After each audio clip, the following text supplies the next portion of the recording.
Another day, another basketball stories na naman ang pagkikwentuhan natin. At ngayon nga, yung pag-uusapan natin ng balitang makukuha pa nga daw ng Los Angeles Lakers si Kel'el Ware at ang inilabas na bagong blockbuster trade para makuha ng Golden State Warriors si Giannis Antetokounmpo. Habang tumatagal nga ang ginagawang trade negotiation ngayon ng Miami Heat at Los Angeles Lakers, ay mas lumalaki na rin naman nga ang tsansa na makapagsagawa na sila ng trade bago pa man magtapos ang ilang linggong ito. May ilan ngang mga trade scenario at trade package na rin naman nga silang pinagdidiskusyonan ngayon para matuloy lamang ang kanilang gagawing trade.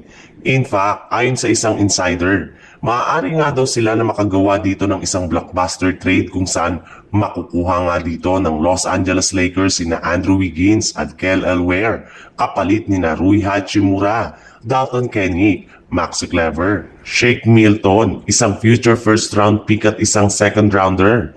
Yes, hindi nga po kayo nagkakamali sa inyong narinig. Posible nga na makasama at makuha pa dito ng Lakers ang sophomore center na si Kel'el Ware.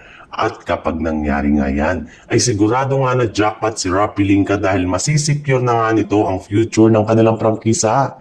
Napakalaki rin naman nga ng potensyal nito bilang isang center na siguradong makakatulong ng gusto kina LeBron James at Luka Doncic at sa magiging kampanya ng Lakers next season.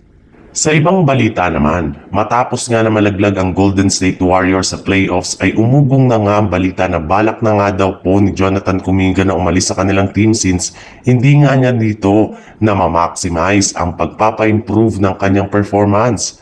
Sa katunayan nga, ay nakuha nga ng Warriors si Butler ay bigla na lamang nga siya ditong nasapawan matapos siya na mawala sa kanilang rotation at starting lineup.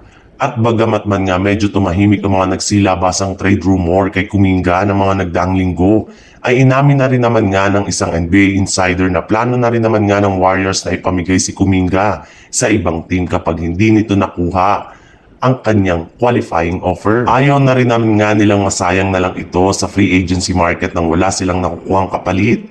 At base nga sa kalalabas pa lang na balita, pwede na nga daw pong gamitin ng Bucks si Jonathan Kuminga kasama sina Brandon Podsenski, Moses Moody, Tracy Jackson Davis at dalawang future first round pick para lamang makuha si Giannis Antetokounmpo.